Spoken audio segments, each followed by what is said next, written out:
बंदे हंस दे, अल्लाह के बंदे हंस दे, जो भी हो मोदी आएगा।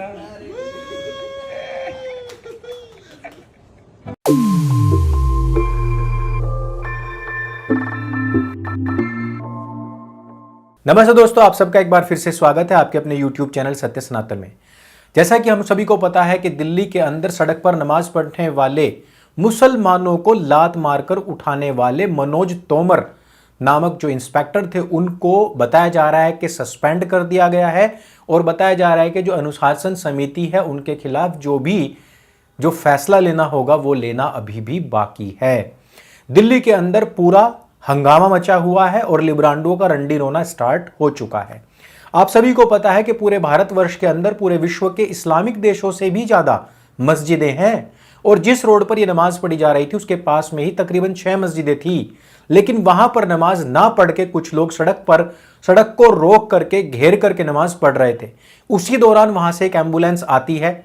जो मनोज तोमर जी हैं वो जाकर के लोगों को पहले समझाते हैं, उनसे प्यार से बात करते हैं, फिर उनको वहां से हटाने का प्रयास करते हैं, लेकिन सारे के सारे मुसलमान जिदबंदी पर आकर के वो नमाजें पढ़ने लग जाते हैं। उसके बाद में मनोज तोमर जी जो है वो इरिटेट हो जाते हैं। और ये बात केवल मनोज तोमर की नहीं है, ये प्रत्येक इंडियन की, प्रत्येक भारतीय की, इवन पूरे विश्व के अंदर ये समस्या फैलती जा रही है और सभी लोगों की इरिटेशन बढ़ती ही जा रही है।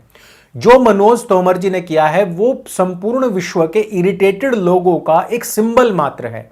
आप सोचिए कि करोड़ों लोग जो इन लोगों से परेशान हैं, अगर वो किकिंग पर आ जाएंगे तो क्या हशर होगा। इसी के दौरान मैं ये वीडियो जानबूझ करके लगा रहा हूं।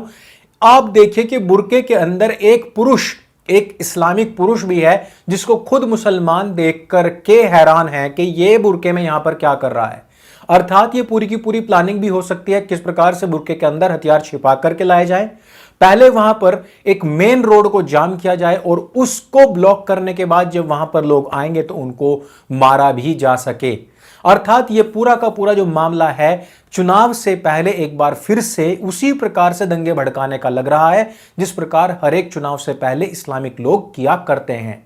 पीएफआई के गुंडे अभी तक पकड़े नहीं गए हैं और उनमें से एक मोहम्मदीन नाम आप स्पष्ट न्यूज में पढ़ सकते हैं, जिसने रामेश्वरम कैफे के अंदर बेंगलुरु में बम धमाका किया था। मैंने अपनी किताब ढाई मोर्चा के चक्रव्यूह में इस बात को बार बार चीख चीख करके कहा है कि हिंदुस्तान के अंदर ये जो मस्जिदें हैं उनका इस्तेमाल किस लिए होता है और क्या वजह है इन लोगों की कि हम लोगों को प्रोवोक करके उसके बाद में फिर ये रंडी रोना भी स्टार्ट कर देते हैं। मैं चाहता हूं कि आप इस पुस्तक को जरूर खरीदें। इसकी प्री बुकिंग चल रही है, अभी भारी छूट भी मिल रही है। जैसे किताब आएगी इसकी छूट भी समाप्त हो जाएगी। नीचे लिंक डिस्क्रिप्शन और पिन कमेंट में दे दिया गया है।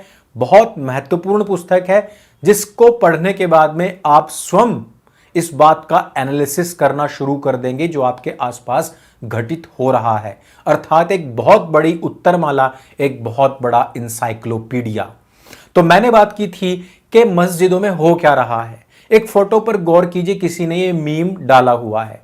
मौलाना लोग लड़कों के साथ मस्जिदों में क्या कर रहे हैं और मस्जिदों में यानी कि नमाज पढ़ने वाला जो काम है वो सड़कों पर हो रहा है। हमने दरगाहों के विषय में भी काफी बार बात की है। इस जगह के आसपास में मस्जिदें और दरगाहें हैं, लेकिन वहां पर नमाज ना पढ़ करके ये लोग कहां पर नमाज पढ़ रहे हैं? सड़कों पर। और उन दरगाहों में क्या हो रहा है इस बात पर जरा गौर कीजिए। एक मुस्लिम महिला है 24 साल की, वो दरगाह पर पहुंचती है। झाड़ फूंक के नाम पर उसको वहां एक मुसलमान जो औलिया है या सूफी कहो, संत कहो, फकीर कहो, वो उसको बुलाता है और वो उसके साथ में दुष्कर्म कर लेता है। अर्थात जिस समय पर ये उम्मा उम्मा करते हुए सड़क पर चुम्मा चुम्मा लड़ रहे थे, उस समय पर इनकी घर की जो इज्जत कहिए, आबरू कहिए, औरत कहिए, बीवी कहिए, उसकी इज्जत स्वयं एक दरगाह पर लुट रही थी। क्या आप जानते हैं कि सैकड़ों ऐसे मामले हैं जहां पर मुस्लिम उलेमाओं ने जानबूझ करके अपनी बहन बेटियों, छोटी छोटी सी लड़कियों के साथ में दुष्कर्म किया, वो भी मस्जिदों के अंदर। लेकिन समाचार पत्रों ने वहां पर भी हिंदू बाबा संत साधुओं के नाम ले दिए वो सारे खुलासे मैंने इस किताब में किए हैं, सारे सूचीबद्ध तरीके से आपको मिलेंगे कि ये मीडिया जो है वो मीडिया प्रेस ना होकर के प्रेशिया बन चुकी है, प्रेस्टिट्यूट बन चुकी है, जो लगातार हिंदुओं की जड़ खोद रही है। और वही जड़ खोदने का काम आज भी ये प्रेशिया कर रही है। इसमें एक चैप्टर आता है प्रेष्यावृत्ति का माहौल है। और ये डायलॉग कहां से प्रेरित है? ये डायलॉग प्रेरित है हमारे राजा रैबीज कुमार जी से।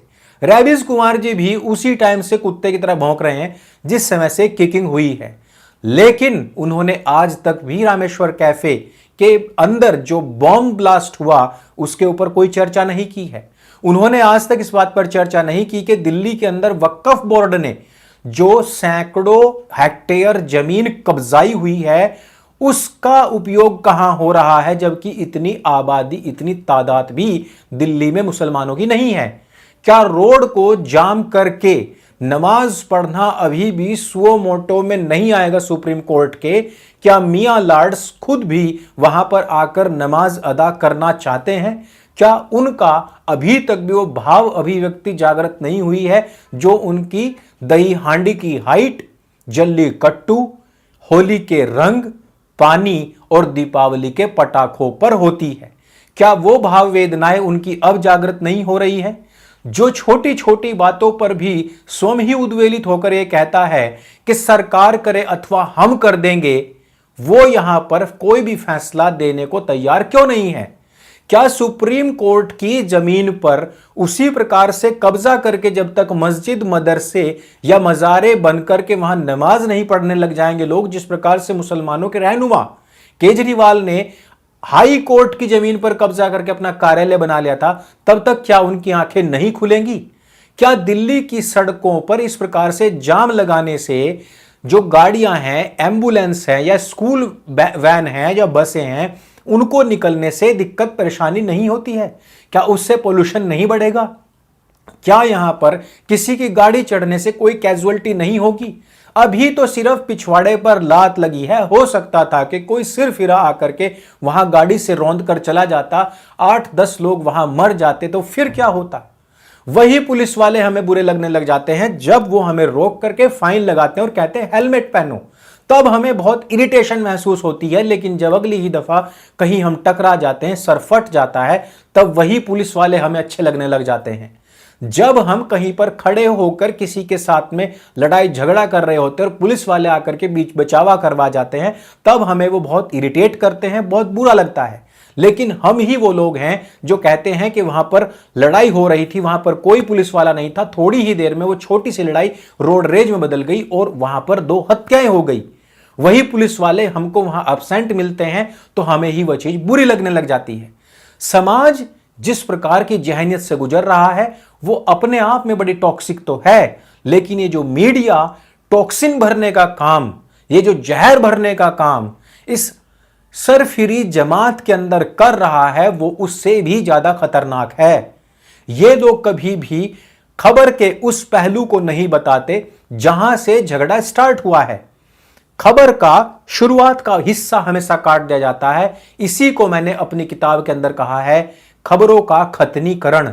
और ये खबरों का खतनीकरण और फिर जो बचता है उसका बनता है खबरों का इस्लामीकरण। और ये खबरों का इस्लामीकरण ही हिंदुओं के लिए सबसे ज्यादा खतरनाक है। इसका जिक्र करते हुए मैंने कई सारे चैप्टर और बहुत सारे उदाहरण इस किताब के अंदर इसी बात को समर्पित कर दिए हैं ताकि हिंदुओं की आंखें खुल सके और हिंदू जवाब देने के लिए उद्यत हो सके, तैयार हो सके। क्योंकि हम लोग अध कचरे ज्ञान के साथ में इन वामपंथियों के साथ भिड़ने तो पहुंच जाते हैं, लेकिन जब नॉलेज नहीं होती है तो मुंह सा छितवा करके घर भी आते हैं। मैं बात कर रहा था कि जिस समय पर ये लोग वहां पर नमाज पढ़ रहे थे, वहां उधर दरगाह के अंदर 24 साल की एक महिला, मुस्लिम महिला अपनी इज्जत और आबरू रोंदवा रही थी। मस्जिद के अंदर जो लड़का, मुस्लिम लड़का पढ़ने जा रहा था, उसी का मौलवी उसी के साथ में आलाए तनासुल डालकर ब्लूटूथ खेल रहा था। उसी दौरान उत्तर प्रदेश की सरकार ने नेपाल के क्षेत्र से सटे हुए 13,000 मदरसों को बंद कर दिया था।